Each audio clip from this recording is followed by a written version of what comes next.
Selamat sore teman-teman semuanya, bertemu kembali dengan saya Fon 1111 ya, Live Talk of Energy. Salam sejahtera, namaste semuanya, semoga semua makhluk hidup berbahagia ya. Saya barusan saja selesai melakukan meditasi pada sore hari ini ya. Pada waktu saya melakukan meditasi, saya merasakan suatu energi spiritual ya, suatu energi yang membisikkan kepada saya agar selesai melakukan meditasi, saya akan melakukan suatu rekaman video yang bisa saya sharekan ke YouTube channel saya di Fon 1111 Live Talk of Energy. Video ini bertujuan untuk saya ingin bercerita tentang bagaimana tahun 2024 yang akan kita hadapi kali ini ya. Jadi teman-teman semuanya ya, saya mengucapkan selamat tahun baru, selamat tahun yang baru akan kita mulai di awal Januari ini menuju tahun 2024 ya. Semoga semua teman-teman di luar sana hidup sehat, hidup dengan baik ya, bahagia, tetap semangat ya, tetap tekun melatih diri ya, karena di tahun ini kita benar-benar akan merasakan suatu tahun yang benar-benar keras, yang menuntut kesabaran kita, menahan emosi kita ya. Banyak-banyaklah melatih diri. Pesan saya kepada teman-teman di luar sana ya, pada tahun Januari sampai dengan Desember 2024 kali ini ya, teman-teman harus banyak bersabar ya, melatih diri, mendekatkan diri kepada Tuhan yang Maha Kuasa ya. Karena kenapa? Kita sudah merasakan suatu perubahan pada karakter kehidupan manusia pada saat ini. Kita sudah melewati tahun 2023 kemarin ya. Kita sudah merasakan bagaimana kehidupan di tahun 2023 kemarin ya. Dan kita juga sudah melihat perbedaan karakter kehidupan manusia saat ini ya, di mana kita dihadapi oleh suatu kehidupan yang amat keras. Jadi saya mengharapkan teman-teman yang di luar sana ya, banyak-banyaklah melatih diri ya, haruslah jeli dan pintar ya, belajar meditasi ya. Jangan sampai salah belajar meditasi yang akan malah membuat diri menjadi tidak tenang. Kenapa? Karena kalau kita melakukan meditasi ya dengan cara yang salah, pada tempat yang salah ya, pikiran yang salah dan mengikuti pengajaran yang salah, maka badan kita atau tubuh kita malah menyerap energi yang negatif ya, ya. Jadi sebenarnya pada tubuh manusia sudah ada energi antara negatif dan positif.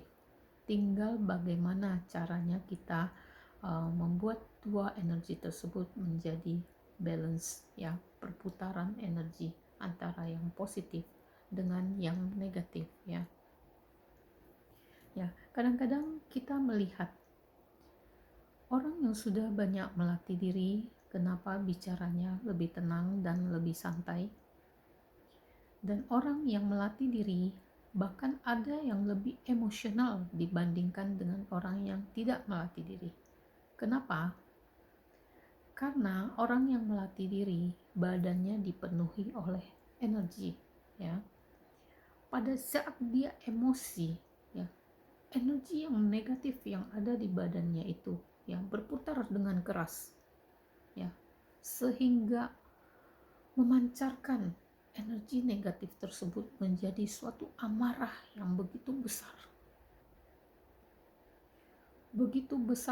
sampai pada saat emosi yang memuncak dengan emosi tingkat energi yang begitu besar memancar keluar, Kadang-kadang orang yang emosi tersebut, dia tidak akan menyadari apa yang akan dia lakukan dan apa yang akan dia ucapkan.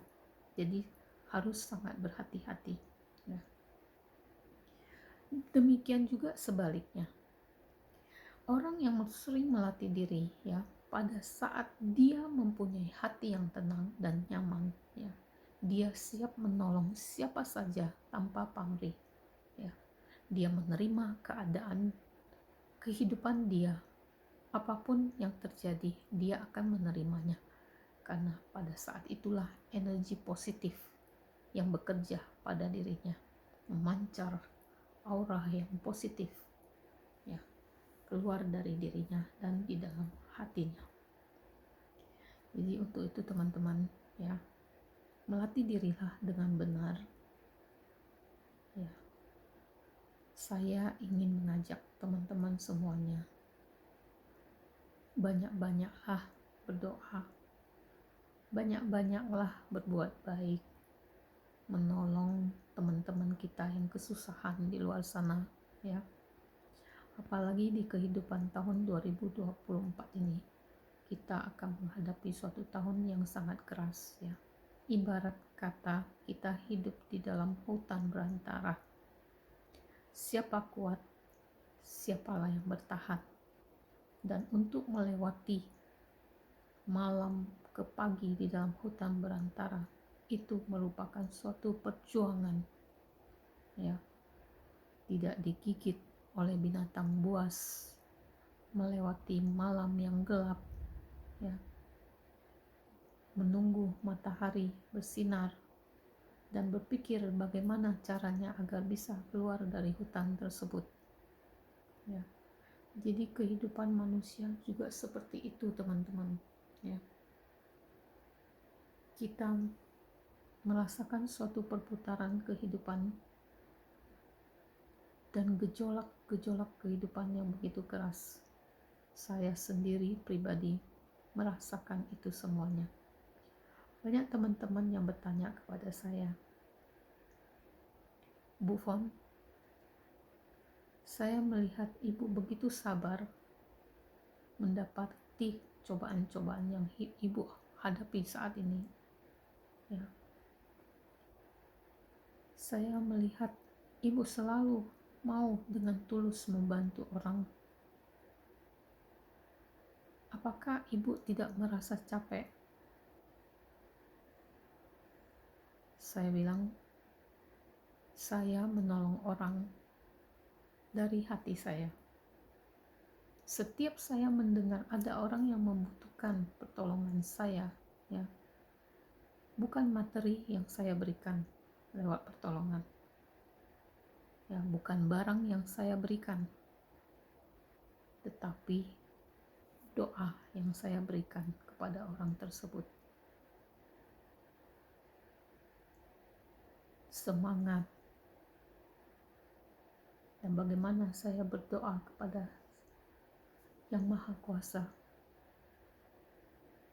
Bila orang tersebut dalam keadaan sakit, saya akan memohon kepada Tuhan Yang Maha Kuasa untuk menyembuhkan sakitnya. Jika orang tersebut dalam keadaan bermasalah, maka saya juga akan berdoa agar Tuhan segera selesaikan masalah di dalam kehidupan orang tersebut. Jadi bantuan seperti itulah yang benar-benar dibutuhkan pada saat ini.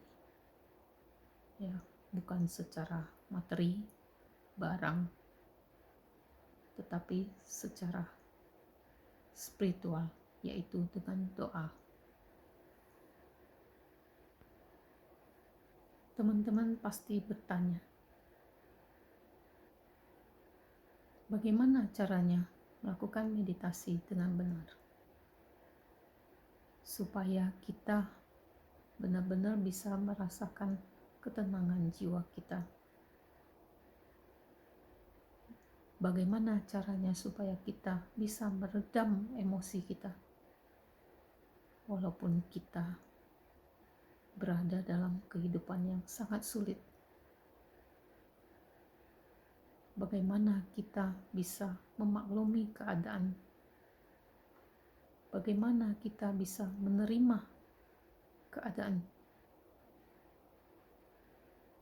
Banyak sekali orang yang merasakan kesulitan kehidupan saat ini,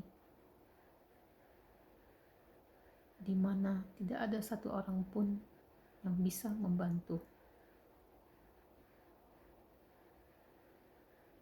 Kadang-kadang manusia juga mempunyai takdir kehidupan.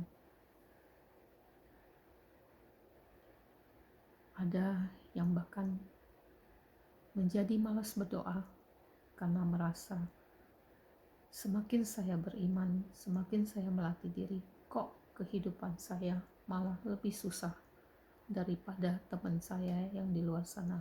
Dia tidak pernah melatih diri, dia tidak pernah berdoa, tetapi kehidupan dia lebih baik dibandingkan dengan saya.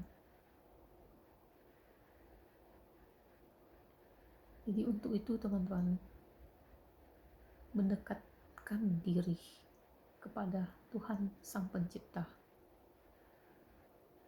menerima apa adanya diri kita, bersyukur pada kehidupan kita saat ini. Jangan pernah teman-teman bandingkan kehidupan teman-teman dengan orang yang lebih daripada teman-teman, tetapi bandingkan kehidupan teman-teman kepada orang yang jauh lebih sulit daripada diri kita. Nah, pada posisi tersebutlah baru kita bisa bersyukur. Ya, jadi pada video kali ini ya, saya menganjurkan kepada teman-teman banyak melatih diri untuk meredam emosi kita. Cobaan itu adalah satu perjalanan hidup. Tuhan tidak mungkin akan mencoba seseorang yang Tuhan tahu dia tidak mampu, tetapi Tuhan akan memberikan jalan yang terbaik kepada orang yang dia anggap mampu. Ya, seperti kita mengasah pisau. Kalau kita biarkan saja pisau itu ada di dapur dan terkena air, maka lama-lama pisau itu akan tumpul dan kadang berkarat. Tetapi jika orang mengasah pisau dengan rajin, maka begitu kita memakai pisau tersebut untuk memotong sayur, pisau itu akan terasa tajam. Ya, demikian juga dengan dunia spiritual. Jika kita sering melatih diri, ya, kita membantu berdoa buat semua manusia tanpa pamrih, kita banyak melakukan meditasi, kita bisa menolong begitu banyak orang-orang yang membutuhkan pertolongan kita. Karena kita lihat kehidupan sekarang ini, ya.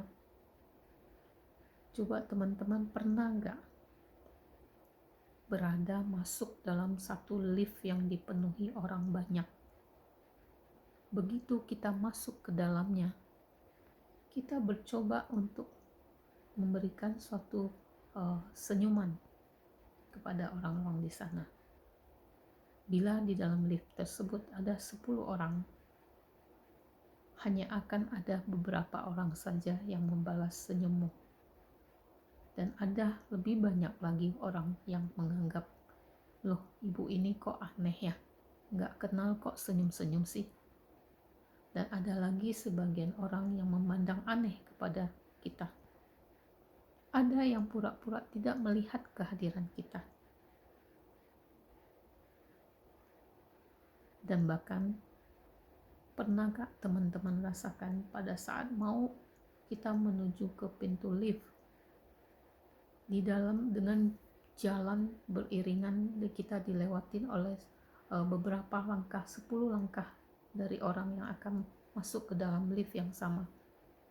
Tetapi pada saat orang tersebut masuk duluan ke dalam lift, dia akan memencet tombol untuk menutup pintu lift. Nah, itulah energi negatif yang mempengaruhi kehidupan manusia pada saat ini. Jadi berhati-hatilah teman-teman di luar ya. Pada keadaan-keadaan tertentu ya, sudah sangat tipis sekali moral kehidupan manusia. Manusia ya. Saya pernah suatu kejadian pulang dari kantor di daerah Pik Elang Laut ya. Mobil saya bannya pecah. Pada saat itu saya masih memakai rok ya, rok kantor, seragam kantor. Mobil saya pecah dan saya terpaksa berhenti di samping mangrove ya. Nah, pada saat itu keadaan sangat macet sekali, banyak mobil, motor lewat dan sepeda, banyak sekali orang di area itu. Saya memberhentikan mobil dan posisi karena saya memakai rok span, jadi saya untuk jongkok untuk berusaha membuka ban pengganti, membuka ban seraf ya. Saya mencoba meminta tolong, saya lambaikan tangan saya, Pak bisa tolong bantu saya enggak Pak? Saya hanya diliatin saja. Kemudian saya mencoba lagi yang ke motor, Mas bisa bantu saya enggak Mas lepasin ban saya? Mereka hanya melihat saja keadaan kepada saya tanpa berkata suatu apapun ya. Kemudian saya coba lagi menghentikan mobil truk. Saya bilang, Pak tolong dong Pak, bantu saya Pak lepasin ban ini, untuk bantu saya pasang kembali, bantu saya ganti ban Pak. Dia hanya menjawab, maaf Bu, saya buru-buru mau pulang. Jadi begitu banyak yang lewat, tidak ada satu orang pun yang melihat seorang ibu-ibu berada di samping jalan ya, dengan keadaan ban pecah. Dari 100 orang yang mungkin saya hitung dengan lalu lalang yang begitu padat ya, tidak ada satupun yang mau berhenti untuk menolong saya. Akhirnya saya tidak menyalahkan mereka, tetapi saya coba ikat, saya buka, saya kebetulan di mobil itu ada rendak pita ya. Saya kemudian mengikat ban yang lepas tersebut, yang pecah tersebut ya. Saya lepas, kemudian saya ikat, kemudian saya telepon anak saya untuk datang. Sampai saya tunggu karena keadaan masih macet, sangat macet waktu itu. Saya harus menunggu anak saya menjemput saya. Nah, jadi dari cerita ini ya, saya ingin beritahukan kepada teman-teman bahwa karakter manusia sekarang di zaman saat ini sangat berbeda sekali dengan kehidupan sewaktu saya masih muda, di mana terjadi keakraban, kerukunan ya, saling menolong, saling bergenggam tangan. Pada kehidupan waktu saya muda dulu ya, di halaman belakang rumah kami menanam berbagai banyak macam-macam sayur-sayuran. Jadi kami jarang sekali ke pasar untuk membeli sayur karena di belakang rumah itu terdapat lahan yang bisa ditanam. Dan itu bukan milik siapa-siapa, siapa saja boleh menanam apapun yang ada di sana. Nah, pada setiap kami menghasilkan suatu panen, biasanya kami akan saling menukar. Ataupun tidak panen, pada saat kita membutuhkan untuk memasak saja, kita hanya bilang, Bu, minta cabai rawitnya ya Bu. Oh silakan ambil Bu. Demikian juga dengan tetangga datang ke saya, Bu Fon, boleh minta daun pandannya? Boleh Bu, ambil aja. Toh itu kan tumbuh terus. Dikasih pun malah akan tumbuh lebih subur. Tapi tidak terjadi pada saat ini. Jadi untuk itulah video ini saya buat ya. Ingat teman-teman, dunia sudah berubah menjadi dunia yang keras, dunia yang kejam. Janganlah kita membuat diri kita ikut-ikutan dalam pola kehidupan yang keras dan kejam. Berusahalah mempunyai hati yang tulus, yang penuh dengan cinta kasih, kedamaian, mau menolong, melihat orang susah yang membutuhkan pertolongan kita. Bukan uang kadang-kadang yang diharapkan oleh orang yang membutuhkan pertolongan kita, bukan materi, bukan barang, tetapi rasa kepedulian kita kepada mereka. Contoh satu lagi ya teman-teman, di dekat kantor saya ada satu orang bapak-bapak tua menyapu setiap hari, menyapu dia dari ujung ke ujung koridor kantor sampai di sebelahnya lagi, blok sebelah dan sebelah, dan itu satu koridor aja, itu ada sekitar 30 meter. Setiap pagi dia menyapu, menarik gerobak dia. Tetapi dengan umurnya yang umurnya hampir 60-70 tahun, dia menarik gerobak, dia melakukan sapu di halaman perkantoran, pergudangan tersebut ya. Setiap hari jalanan itu dia bersihkan, dan di siang hari sampai di sore harinya jalanan tersebut akan kotor kembali oleh botol-botol bekas makan, plastik-plastik, sampah-sampah lain dilempar saja di tengah jalanan itu. Dan keesok harinya bapak itu akan datang kembali, membersihkan kembali sampah-sampah bekas makan yang bau ya. Bayangkan teman-teman, jika kita bisa berpikir ya, itu adalah orang tua kita, ayah dari seorang anak, kakek dari seorang cucu, yang setiap hari hanya ingin mencari nafkah. Dia terpaksa harus membersihkan kotoran-kotoran sampah di tepi-tepi jalan, di tengah-tengah jalan. Kita, kalau kita mempunyai hati yang bersih, kita bisa berpikir, tempat sampah sudah disediakan di setiap pintu-pintu kantor. Apa sih susahnya setelah kita makan, kita masukkan kembali ke dalam kantong plastik, kita ikat, kita buang ke tempat sampah tersebut. Sehingga pada waktu si tukang sampah atau truk sampah datang, tinggal angkut sampahnya saja dan masukkan ke dalam truk sampah. Sehingga mempermudah pekerjaan si kakek ini. Nah, itulah teman-teman, letak kesadaran hati nurani seorang manusia kita sedang dirasuki, lebih tepatnya ya, oleh suatu energi yang negatif, energi yang tidak mau peduli, energi tidak mau tahu, energi tidak adanya kesadaran, egois, memikirkan diri sendiri, tidak peduli dengan lingkungan, tidak peduli betapa sulitnya si kakek itu menarik gerobak untuk membersihkan area-area sampah. Ya, itulah kenapa ya manusia sekarang ya sudah seperti asap emosi, seperti kayu kering yang gampang sekali terbakar. Begitu rapuh, begitu gampang berasap, hanya terkena sedikit saja percikan api. Jadi untuk itu teman-teman,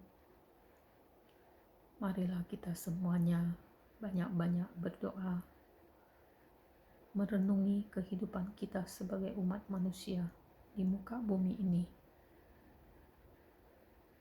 Kita banyak bersadar diri, banyak melatih diri, membentuk suatu kehidupan yang harmonis, damai, peduli sesama umat manusia, ya, banyak berdoa, banyak menolong. Lakukanlah itu satu hari, satu kebaikan saja yang kau perbuat. Engkau telah menjadi seorang malaikat di muka bumi ini. Berbuat baiklah, hiduplah dengan baik,